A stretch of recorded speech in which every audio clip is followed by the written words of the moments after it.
themselves and pacify the protesters. All right. Loosening up on the radical. I think I can get started here. Except there's something playing in the background that shouldn't be there. Good morning, everybody. It is January the 19th. And something else is coming across there. For those of you on the stream, welcome. Good morning. I got something I want to play for you. But I got to find out what is still coming across.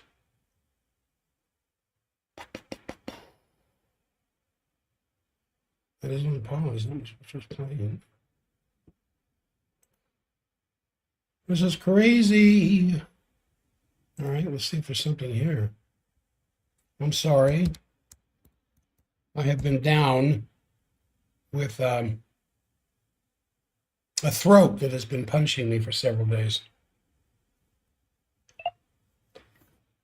That doesn't look like that's going to work at all. And there's still something coming through. Paul, if you're listening, maybe you can help with that. I hate to simulcast here. But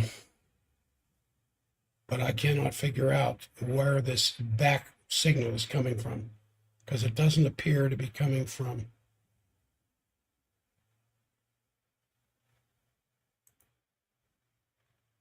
Unless it was that. All right.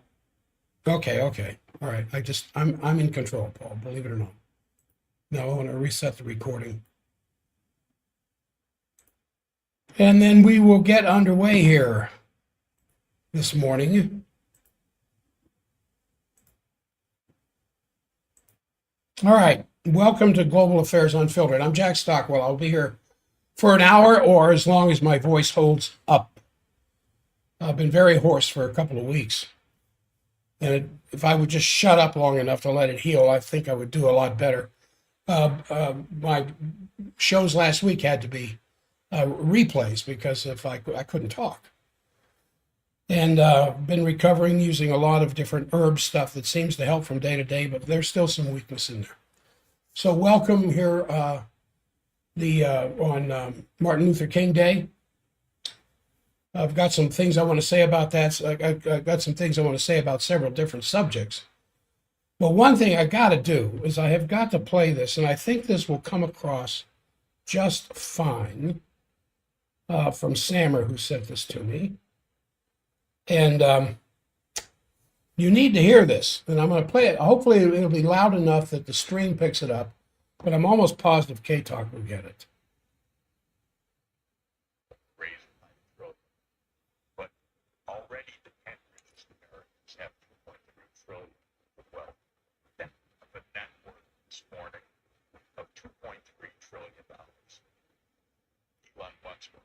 I wonder why it's so dim.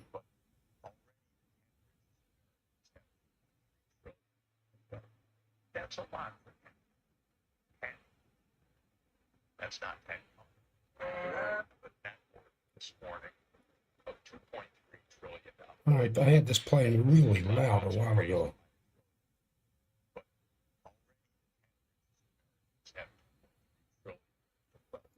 That's a lot for 10 people. 10 individuals. That's not 10 companies. That's not 10 plans. That's 10. All right, let me see if I can play that in the background.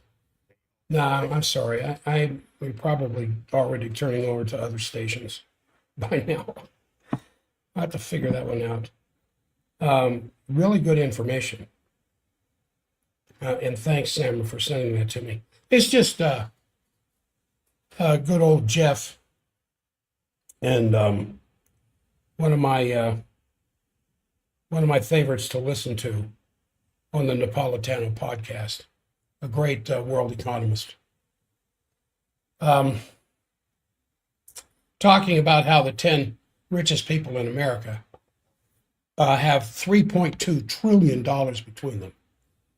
And how, to some degree, this is where American imperialism is coming from. And in light of that, I want to address some things that Martin Luther King said in recognition of this day. And regardless of how you feel about Dr. King. And I know that when I've talked about him in the past, back when I was doing regular daily shows at K-Talk, on Martin Luther King Day, I would play what the man had to say and what he did. And it really divided the listening audience. Some of them thought I was turning communist. But if you understand why the government had to kill him and get rid of him, then that might put a little different light in the value that he was for freedom. So today we celebrate the life and legacy of one of the great leaders in the history of this country, whose universal approach is obviously very much needed today if the United States and all of NATO land are going to escape their own follies and evils that they've created up to this point. So early in April of 1967, the famous Riverside Church speech, which in my mind was the speech that got him killed. It was titled Beyond Vietnam, A Time to Break the Silence. And King quotes a statement from clergy and laymen concerned about Vietnam. That was the group. A time when silence is betrayal. And that time has come again. Not because the world lacks crises, but because it's still imprisoned by the same deadly habit of mind that King condemned, the belief that power is proved by domination and security is achieved by confrontation, as Steve Miller just so eloquently said last week. And then coupled with President Trump's comments about what restrains him, he said nothing restrains him for what he wants to do, except his own sense of morality. Not American law, not international law, not treaty agreements, but his own morality is the only restraint he feels in making the decisions that he makes. I don't know that that's the best limiting factor for anybody with that kind of power. And so while we can feel some relief that Trump has pulled back from attacking Iran, and I don't think anybody feels more relief than the Israelis do, because I think the Israelis, especially Netanyahu, knew that if Trump attacked Iran, there would be no more Israel. In a matter of minutes, Israel would cease to exist. And regardless of what might have happened to Iran, Israel would be gone. A smoking heap in history. And so there's some relief as a result of this, at least for now. Who knows what's going to happen next week, from any renewed escalation against Iran. But the axioms of geopolitical thought that cause Israel to demand hegemony in that area of the world make this restraint, I think, a moment of just temporary reprieve, rather than a solution to the underlying problem. And with respect to U.S.-Russia relations, while it's a good thing that two presidential envoys from the United States, Steve Witkoff and Jared Kushner, are expected to be having meetings in Moscow this week to discuss the Ukraine conflict and bilateral relations, the sober truth behind all of this and these multiple meetings that they do is that the current U.S. presidency does not demonstrate that it has the moral or the intellectual vigor to buck the swarms of NATO and Anglo-American elites that are demanding a unipolar world backed by perpetual proxy war and permanent economic siege through the tariffs and whatever. That's who these 10 men and women represent. That between them collectively, they have $3.2 trillion. They're the ones who are empowering the decisions that go through President Trump's mind because they own him. lock, stock, and barrel, as they say. They paid for his administration, they paid for his cabinet, they paid for his vice president, they paid for his campaign, so that there would be no tendency whatsoever in American foreign policies to drift towards BRICS type of thinking, but that the United States would continue to maintain its role as the big boy on the block, and everybody else has to kowtow to that. So what would a real U.S. president do? I'm going to quote from Dr. King in this Manhattan audience when he gave that speech, April 4th, 1967. He said this: "We still have a choice today, nonviolent coexistence or violent co-annihilation. We must move past indecision to action. We must find new ways to speak for peace in Vietnam and justice throughout the developing world, a world that borders on our doors. And if we do not act, we shall surely be dragged down the dark and shameful corridors of time, reserved for those who possess power without compassion, might without morality, and strength without sight." Well, may we take such advice to heart. So exactly, what is the problem then? What's the remedy to what's going on the planet right now? Now, the independent candidate, Diane Sayre, a LaRouche independent candidate, I might add, said this in her statement honoring King. She said this: "The reason we are hurtling toward the inglorious end of our species in a nuclear war is not because of the Kristi Noems or the Donald Trumps or the Joe Bidens of the world, and it's certainly not because of President Putin or Xi Jinping. We are lurching toward doom because your neighbors, and perhaps even you, won't stand up against popular opinion. The problem then is not simply bad leaders, but a population trained to accept the axioms of geopolitics and the bestial view of mankind." So, can a new paradigm be created in time? We are now faced with the fact, my friends, that tomorrow is today. And as King said, we are confronted with the fierce urgency of now. In this unfolding conundrum of life and history, there is no such thing as being too late. So, let us not be too late.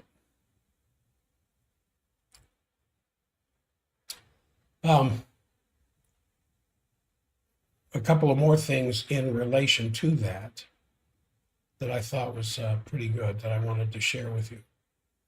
I was going to get into these provocateurs in Minneapolis, but I might save that for tomorrow. You know, there are 2 airborne infantry battalions prepared for Minneapolis deployment under the Insurrection Act. The Insurrection, remember the last time the Insurrection Act was used? 1992 in Los Angeles after the Rodney King issue. Excuse me. 2 days ago, Governor Walz, Tim Walz, the governor of Minnesota we all know and love, mobilized the Minnesota National Guard, but he didn't deploy the troops. He just mobilized them. Trump, of course, is threatening to send them in. I've got some stuff I want to talk about with Greenland because that is not going away. But what I thought was really interesting is that, do you know that Germany has deployed troops to Greenland? It was just, for Thursday, Friday, 15 men and women, soldiers of the German armed forces, were deployed to Greenland as part of a reconnaissance mission led by Denmark in advance of a planned military exercise. Talk about the mouse that roared. So several European NATO countries, including Finland, France, Norway, the Netherlands, Sweden, and the UK, have sent small contingents of troops to Greenland at Denmark's request. primarily for joint military exercises like Operation Arctic Endurance, in order to demonstrate the collective security for the territory amidst all these rising tensions, as it says, over the U.S. Greenland's future and increased Arctic strategic importance. Now, you know the real importance. There are all the strategic minerals they've discovered there. That's one thing. And then, of course, there's some other PSYOP stuff going on regarding something that was discovered buried under the ice. Maybe I'll have time for that tomorrow.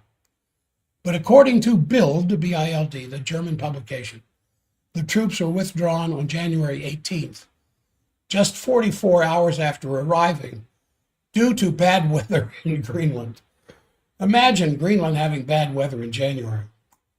So the German Federal Ministry of Defense confirmed that a flight to the Danish airbase of Kangling-Glit, I think that's it, for reconnaissance had been planned for January 18th, but the troops were pulled back due to the weather. I thought that was kind of cute. All right, now, why did Trump back down from the Iran strike? As I alluded to there in the first opening comments of the program, I think he backed down because he finally got some good advice, other than the warmongers who surround him. Even though I think his mental abilities are fleeing, and I think it's really beginning to show in how he carries himself and his demeanor, and his speech habits are slowing down and changing. His biggest problem is very bad advice from some very bad advisors. And of course, almost all of them are Zionists. You have to keep that in mind. A lot of the closest advisors to the president are Zionists who want the Greater Israel program and agenda to be fulfilled. But I think some other people finally got through, and this is why he started withdrawing troops that were in missile range of Iran, is that if an attack against Iran takes place, Israel isn't the only country that's going to be receiving missiles. The best intelligence that I've been able to gather from several different people who understand this stuff much better than I do is that Iran has thousands of missiles, and many of them are hypersonic, and the majority of them are ground launched or surface launched in areas that have not been identified by Western powers yet. So they're very active. They haven't been taken out by bombing or any kind of aerial surveillance that some drones could get to them. And I think somebody finally made that clear to Trump. You're going to lose your resort. You're going to lose all that resort land in Gaza, let alone lose Israel proper. You're going to lose everything. And so some people have said, no, they would leave Jerusalem alone because of the Al-Aqsa Mosque that's there. Well, maybe. But I'm still trying to understand the Islamic terrorist mindset, which I do not believe Iran particularly demonstrates. I think they're just a group of people who want to survive against constant aggression from other forces as much as anybody else does. But I'm getting off track. Let me get back to what I wanted to say here, because this new Washington Post article that just came out yesterday says that President Trump seriously considered this very limited U.S. military strike on Iran, but ultimately stepped back, worried it would spiral into a long, destabilizing conflict that would in the end require American boots on the ground. And as I was attacking President Trump's mental veracity here a few moments ago, I still believe he loves America first, even though he acts Israel first. And most of the people around him, of course, are Israel first people. America second, Israel first. And it just breaks my heart to see the stuff that's taking place that continually puts our country at risk. But apparently somebody got through to him, because the turning point allegedly came after Steve Witkoff had received word through Iranian officials that all the planned mass executions had been canceled. And we're going to watch and see, Trump said. And he told that to the reporters in the Oval Office. Soon after that, the U.S. intelligence confirmed that the executions had not taken place. Now, this is what they're throwing at you out in front to distract you away from what's really going on. And what's really going on is that their combined intelligence, which if they had listened to Tulsi Gabbard March of last year, and ever since then, of course, she's been locked up in some room somewhere, told to keep her mouth shut. I don't even know why she's still in the position as the director of national intelligence, because they don't pay much attention to what she has to say. But what's going on right now is what she warned back in March of last year. But the Israel Firsters, America's second group, has control of the president. And so when they finally realized from intelligence supplied by Tulsi Gabbard's office, listen, this you got to understand, Iran's not some backward country that you took out all of their nuclear stuff June of last year. That didn't happen. We already know, overwhelming intelligence, that the Iranians had removed all of their stuff from those target sites. I mean, there's satellite pictures of truck after truck after truck several days before the attack, leaving these sites, big covered panel trucks. So I think somebody finally got through to the president and let him know the Iranian threat. Now we know the Iron Dome doesn't work in Israel. That was proved last year in the 3 waves of missile attacks that took out the anti-drones, and then they sent in the cruises, and then after that they sent in the hypersonics.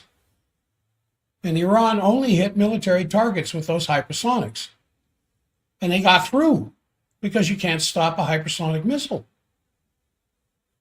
Just as was demonstrated recently with the Oreshnik at Lviv in the Ukraine, when Russia gave the United States 3 hours advanced warning. This Oreshnik is going to be coming from Russia, and it's going to hit Lviv, these power centers. And if you want to get people out of there, you need to get them out of there now, because 3 hours from now, we're launching. And you know how long it takes for the Oreshnik to get there? Between 4 and 6 minutes. If somebody gave you a warning ahead of time, you were about to be hit with something as bad as an Oreshnik missile, maybe as soon as 4 minutes, maybe as late as 6 minutes, what would you have time to do? Call your family and tell them to get in the basement? When actually the basement is not a good place to be in places of bombing, but that's another story. So once he heard the mass executions, and this of course is the front page, what's behind the front page, is they finally realized Israel would be destroyed. Israel would be destroyed in the first hour of the attack against Iran. There would be no Israel to go home to. I mean, Israel, what's about the size of New Jersey, I think it's been compared to, and I think Jersey might actually be bigger than Israel. But thousands of missiles. So, in sources are also saying that Trump is enamored with precise lightning quick operations, just like last June's bombing of Iran's nuclear program, or the kidnapping of Nicolas Maduro, but was convinced that an attack on Iran, supposedly to punish the regime for killing protesters, would indeed be this, as I said earlier, this long, messy, though military option but long and messy, and probably would involve American boots on the ground, for which he would definitely lose the midterms later this year in November. So there's two things that Trump has got to achieve if the Republicans are going to survive the midterms. Number one, the interest rates have got to come down to stop the foreclosures and the bankruptcies that are going on with homes. And number two, some modicum of peace that does not entail the possibility of military involvement beyond missile launch. Now, the president has come face to face with the unpredictable potentialities destabilizing another Middle Eastern country and the limitations of even the vast American military machine. So the Washington Post said several of the more than dozen unnamed current and former U.S. and Middle East officials whom the Washington Post reporters interviewed for the story all pretty well concur on what I just got through saying. Now, the Telegraph argues that Iran's leadership appears to have regained control, with large pro-regime rallies in Tehran and security forces reasserting dominance. It's the same thing you heard in Venezuela shortly after the kidnapping of Maduro. Millions of Venezuelans were in the streets supporting their government and protesting against what America had just done. I had a patient who is just, I don't think she listens to the show, but she's just one of the sweetest ladies I know. And she's of Cuban extraction. And she was absolutely thrilled with the capturing of Maduro and the threats that are going to be implied against Cuba, as the president has already expressed. And I said, even though that was illegal, I shouldn't have said that. Obviously, that was illegal. It was an act of war. You go and take the elected president of a country by force of arms. You kill over 100 of his defense forces. The majority of them, while they were still sleeping in their bunks, shot to pieces while they were asleep. If that's not an act of war, I don't know what is. But in any event, she was extremely defensive of what the president had done, as well as all the high seas pirate activity that we've been committing against these boats running around the water off the coast of Venezuela, as though any of those outboard boats could possibly make it to the United States. So anyway, the Telegraph also said that Iran is signaling military readiness, including their expanded rocket missile stockpile. The speaker for the Revolutionary Guard said, "We are at the peak of our readiness," claiming that their stockpile of rockets have increased since the 12-day conflict last summer. Iran has enough short-range missiles to threaten almost every location where U.S. forces across the Persian Gulf are located, and could target regional energy infrastructure as well, as the Russians had just recently done at Lviv in the Ukraine. Meanwhile, Reuters cites this unnamed Iranian official claiming at least 5,000 people were killed in the protests, including some 500 security personnel, with the deadliest violence reportedly being in the Kurdish regions.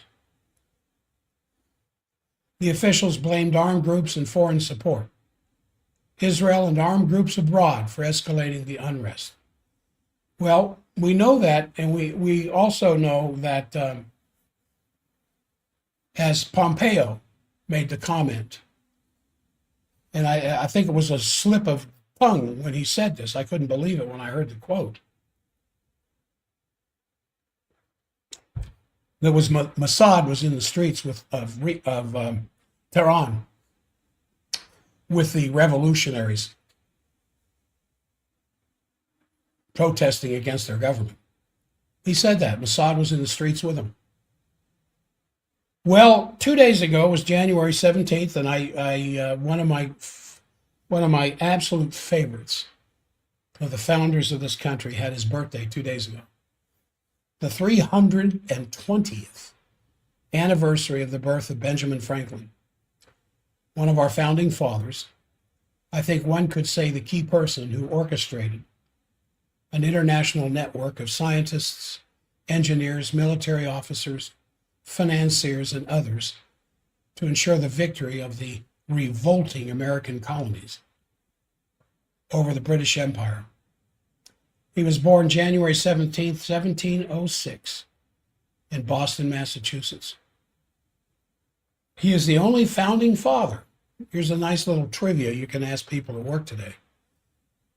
Of all the founding fathers, who was the only one who signed all 4 key documents establishing the United States?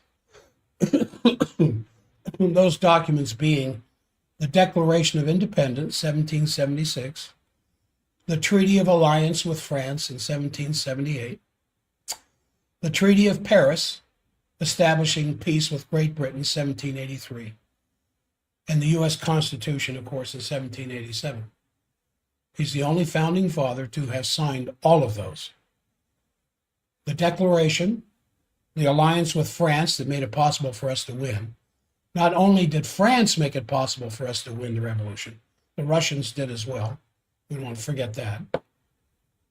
The Treaty of Paris, which was Great Britain saying, all right, you can have the damn colonies. And the Constitution itself. So I don't have enough time in the show today to give full justice to Franklin's contributions, not only to America, but to the world. But it should be well noted that he was himself a scientist, a philosopher, an inventor, a printer, a writer, and a diplomat. And he was well known for having founded the American Philosophical Society, the postal system, the library system, and the University of Pennsylvania, among his other accomplishments. He also served in a number of posts throughout his lifetime, including U.S. Minister to Sweden, U.S. Minister to France, U.S. Postmaster General, and the Pennsylvania delegate to the Second Continental Congress. And with his passion and his devotion to the cause of freedom for all humanity, and his sharp hatred of tyranny in all its forms, I think one could well imagine if he were here today, he would be out there in the forefront. Some of his notable quotes, and then I'll move on. Those who would give up essential liberty to purchase a little temporary safety deserve neither liberty nor safety. We all know that one. He said, only a virtuous people are capable of freedom. As nations become more corrupt and vicious, they have more need of masters. Isn't that the truth right now? And then he said this, God grant that not only the love of liberty, but a thorough knowledge of the rights of man may pervade all the nations of the earth, so that a philosopher may set his foot anywhere on the surface of this planet and say, this is my country. Find somebody like that alive today.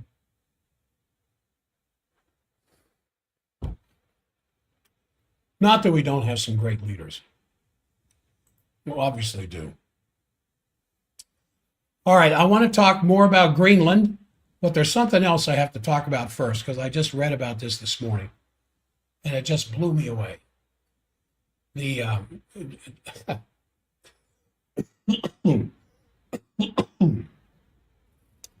It's about vaccines, not vaccine per se, but the fact that there is this pro-vaccine doctor who is complaining publicly that his patients trust RFK Jr. more than they trust him.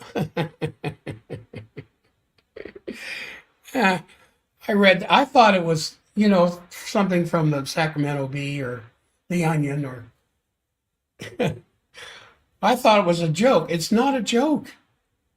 Buried in some lawsuit filed against Secretary Kennedy by the American Academy of Pediatrics and other groups is a very interesting lament as they're suing him to stop him from limiting the vaccine schedule.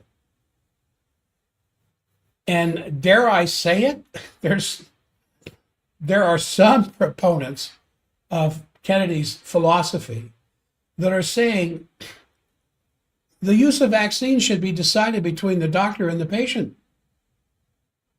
not some prescribed schedule that must be followed, without which following you'd be guilty of medical malpractice. Imagine that. So there's this doctor in Arkansas saying his patients have begun to trust Kennedy more than they trust him, and that his relationships with many of his patients have begun to deteriorate. That's the word he used. As a result of Kennedy and the CDC no longer recommending COVID-19 vaccines for children.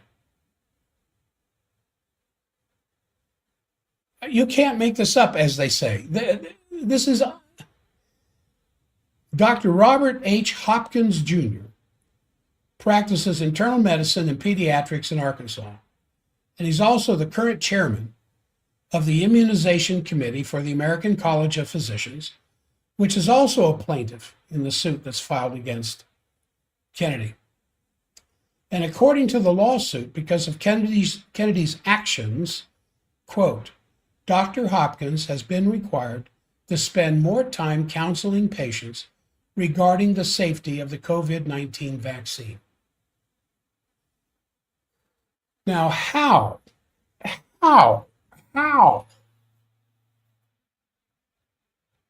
can anybody in a profession where informed consent is absolutely necessary, every bit as much as a free government can only exist with the consent of the people governed by that government,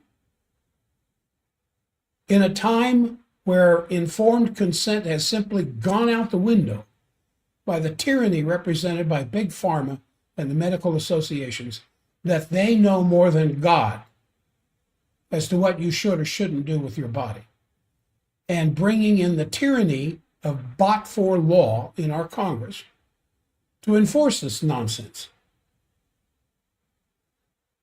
So about half of Dr. Hopkins' patients require counseling on COVID-19 vaccines, according to the suit, and that counseling consists of Hopkins assuring his patients that the vaccine is safe and beneficial.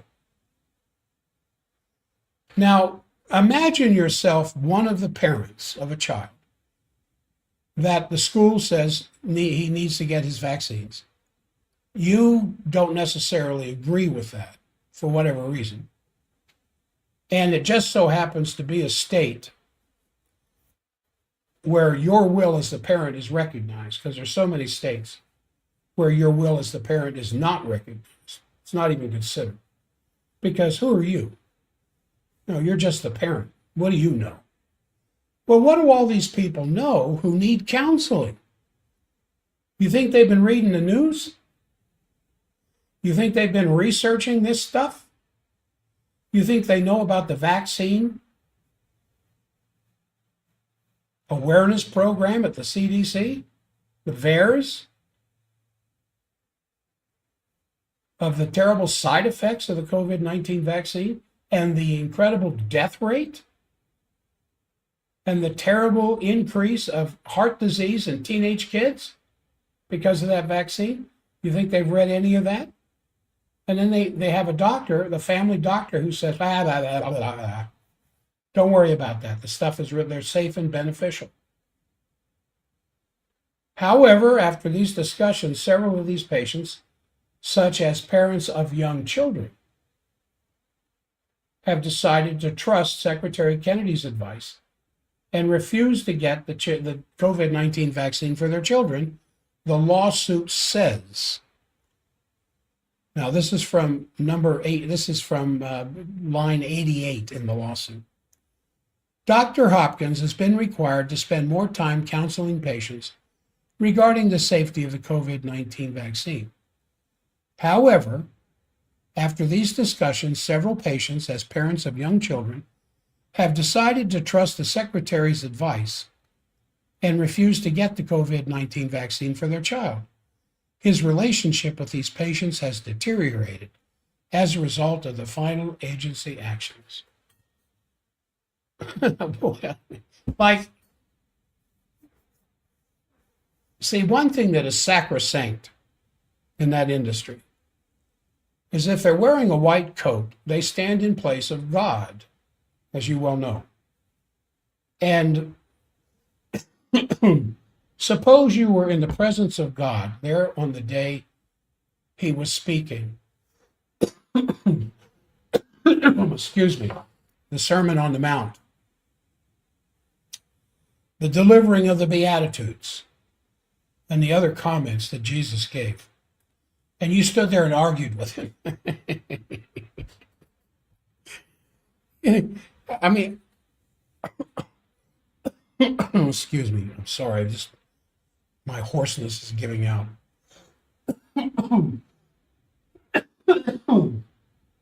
I just can't leave the subject alone. Imagine arguing with God. And then you say, well, that's God. You wouldn't argue with God. Well, try arguing with somebody in a white coat. When you've studied the subject, you know how dangerous that vaccine is. It's like you don't have the ability to put two and two together. And that you're arguing with your medical professional over the efficacy and the safety of this vaccine is that you're arguing against science, as though your doctor represents science. You remember when Fauci said that if you argue with him, you're arguing against science?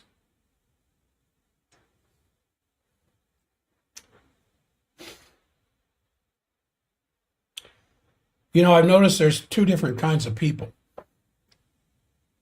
There are those who recommend BS the minute it starts to speak. And there are those who could be covered in it and not know they're covered in it. So the last line of the narrative on Dr. Hopkins says, his relationship with these patients has deteriorated to a result of the final agency actions. What final agency actions, you ask? Well, the plaintiffs in this suit challenge three actions that Kennedy has taken. Number one, his designation of COVID-19 vaccines for children as shared clinical decision-making. Vaccines rather than vaccines that are recommended for all children to get annually and appear on the CDC childhood vaccine schedule. The suit says there's no notice given prior to this change and no evidence cited for the change. None at all. Number two, his designation of COVID-19 vaccines for adults as shared clinical decision-making. In other words, it's not mandatory. It's a decision between the doctor and the patient. The idea of informed consent. The suit says there's no explanation given for the change or rationale provided that the man in the white coat shouldn't have supremacy over the parents. And then number three, his reconstitution of the Advisory Committee on Immunization Practices, the ACIP. It's a group of outside doctors and scientists who meet 3 times a year and recommend changes to the vaccine schedule. The plaintiffs complained that Kennedy fired all 17 members of it back in June and appointed new members in violation of a federal law, the Federal Advisory Committee Act, which requires the Federal Advisory Committee to be fairly balanced and not inappropriately influenced by the secretary. Do you remember why he fired them? All 17? Not 15 or 16, but all 17? Because every last one of them had vested interest in the vaccine industry. They don't mention that in the lawsuit. These changes, the plaintiffs say, may have not only caused concrete harm to professionals like Dr. Hopkins, but also have caused disruption, chaos, and confusion throughout the entire healthcare system. Man.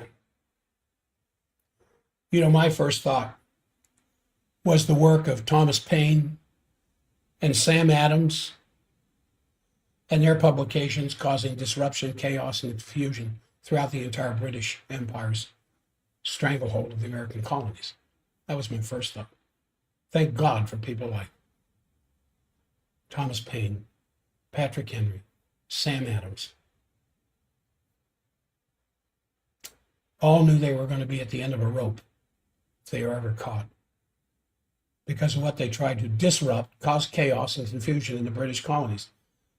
So when I see somebody coming out and just, it's terrible, he's causing disruption, chaos, and confusion in our business. The lawsuit was originally filed last July in federal district court in Massachusetts, been amended twice to loop in the changes made to the vaccine schedule by Kennedy through mid-November. But earlier this week, the American Academy of Pediatrics, the lead plaintiff, announced that the scheduled hearing that will take place on February 13th, they'll ask the judge for an expedited injunction to vacate all the changes made to the CDC schedule of recommended childhood vaccinations since last April, including the recently announced removal of 7 vaccines. So, what's really going on here? Well, the patients don't believe their doctor anymore.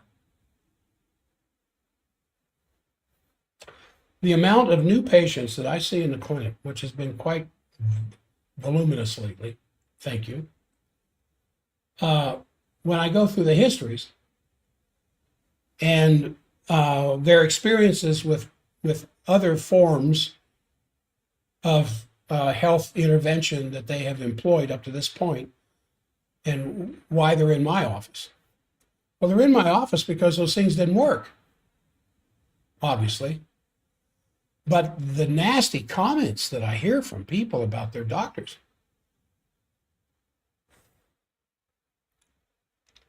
you know, and I'm not bad-mouthing medicine. I mean, chiropractic's got problems of its own. I mean, chiropractic's biggest problem are chiropractors, just as medicine's biggest problem is medicine. But it's just when he's all upset that my patients trust Kennedy more than they trust me. Well, it wasn't just Kennedy. Look at the last 4 years, 5 years now, of the devastating effect of the COVID-19 vaccine on the American population, let alone the rest of the world. Trust in doctors dropped precipitously during the COVID-19 pandemic. In April of 2020, a 50-state survey of American adults found that 71% said they trusted their doctor. April of 2020, we're well into COVID by now. Big hospital ships pulling into New York City and the 6-foot ridiculous stuff and masking and double masking and just all the nonsense that went on with COVID. And in the sense of the limitation of personal freedom. 3 out of 4 people in April of 2020 trusted their doctor. That same group did another survey in January of 2024, 4 years later. Only 4 out of 10 people said they believed their doctor. Well, according to study authors writing an article about this published in JAMA, the Journal of the American Medical Association, they said this. This study suggests that the COVID-19 pandemic has been associated with a continuing decrease in trust in physicians and hospitals, which may necessitate strategies to rebuild that trust to achieve public health priorities. Strategies might be brought forward. Strategies? How about fixing the medical model? Why don't you start with that? I mean, the people who were most likely to trust their doctors were those who were 65 and older, while those in the age group 25 to 34 were the least likely to trust their doctor. And what age group is the one that has children in school? The 65 and older or the 25 to 34? Least likely to trust their doctor. Now, I spent more time on that than I wanted to. But, I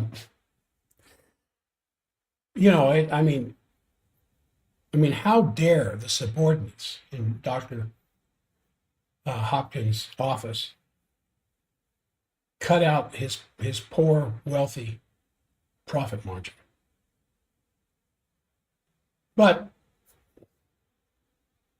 you have to understand that by the time you're out of medical school, you are a captive of big pharma and medical school thinking, and which puts you into a point where it's impossible to believe the facts, while the lie fits best into what's been preached for years.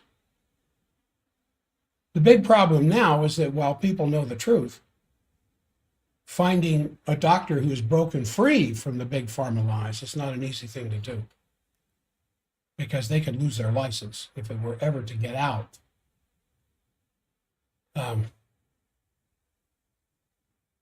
Anyway, all right, now, how much time we got left?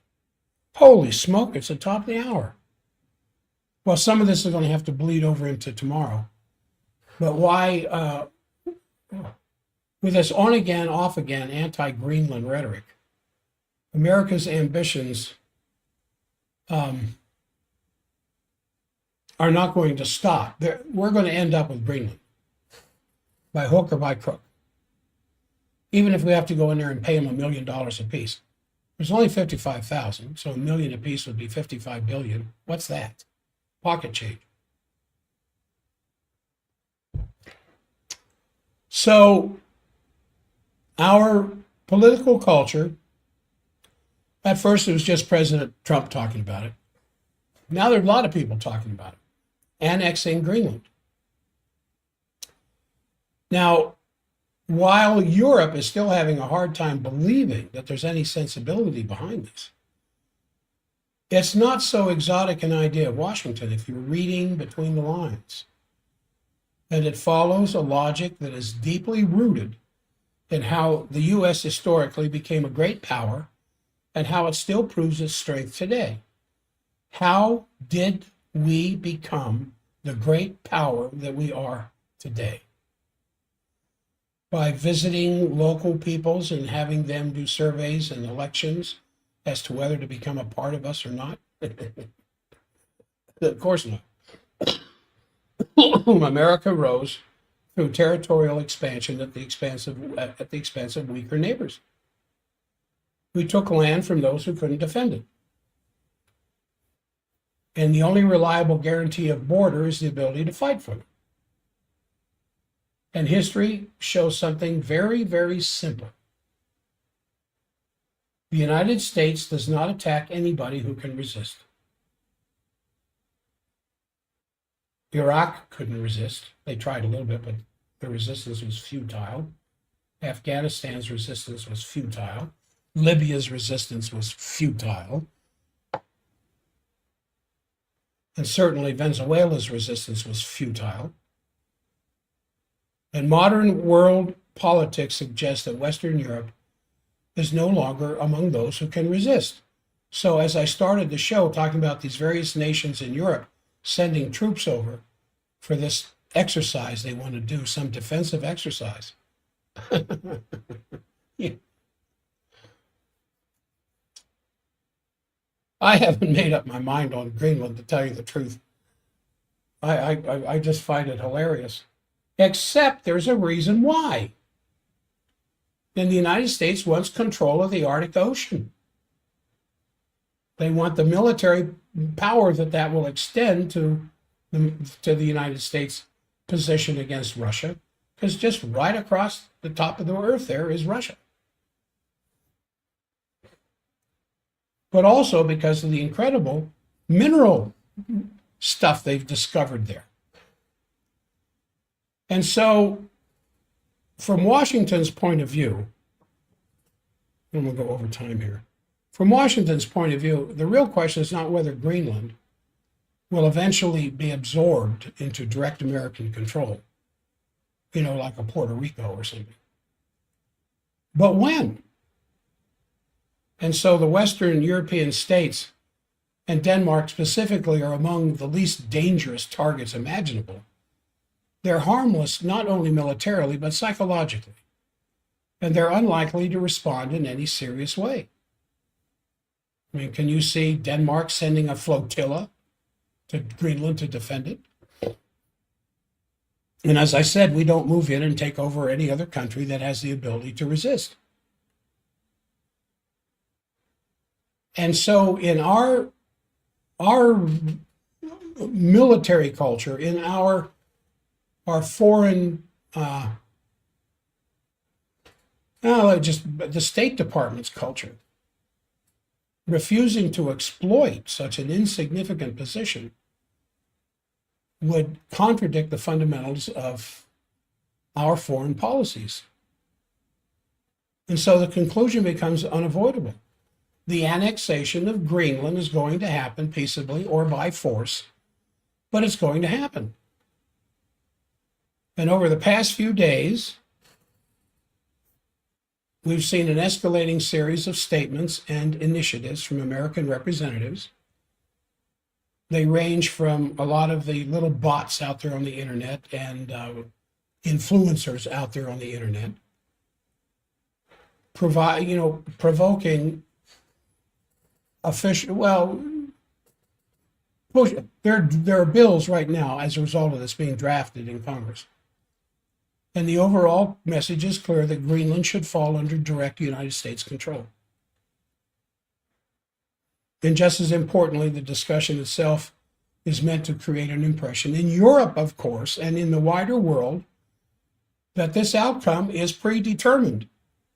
It's not the result of sitting down and having meetings. It's not a result of sending a foreign policy, State Department representative, whatever else, to Denmark and to their parliament and saying, well, this would be better for the Greenlanders if we do this kind of nonsense. And so Western politicians, of course, have responded with predictable levels of panic. So Germany, as I said earlier, has proposed this joint NATO mission called Arctic Sentry. I mean, the initiative is absurd, but it's revealing because it's Berlin's attempt to respond to claims from the American president and others that Greenland is threatened by Russia and China, and that the island, for some reason, is completely, totally defenseless against China and Russia. But it's difficult to imagine Washington taking Germany's proposal seriously because the issue is not about deterring the mystical imperialist intentions of Moscow or Beijing. It's about Washington's own intentions. I'm going to pick this up tomorrow because we're coming to the end of the show. I just want you to know that this half-price thing in my office is continuing. I didn't expect this. It's been, my schedule is full this week. If you've ever listened to me in the last 30 years on K-Talk and listened to the parade of patients who came on the air before, and I may start it again, talking about their experiences of having their autonomic system put back into a state of balance and coming back to structural balance and the elimination of their presenting symptoms. Maybe it's time that you give it a consideration. The consultation is free. It doesn't cost anything to sit down and chat with me for up to half an hour. But it needs to be scheduled. And all you have to do is, you want that K-Talk special. It's half off. Originally, it was only going to go through the end of December. Well, here we are halfway through January, and it's still going. You call the office 801-523-1890. 801-523-1890, or go online at jackstockwell.com and make an appointment. We'll get back to you, explain what's involved. And if you decide you don't want me to take care of you, fine. Literally, we'll still be friends. You don't need to worry about that. All right, I'm going to pick this up tomorrow. those who are on the stream, thank you for being a part of the show today. Still trying to build the numbers out there. On the health show, we're almost up to 1,000 subscribers. This show still has some growth, but if you can like and subscribe and share, it will help. It will help the numbers.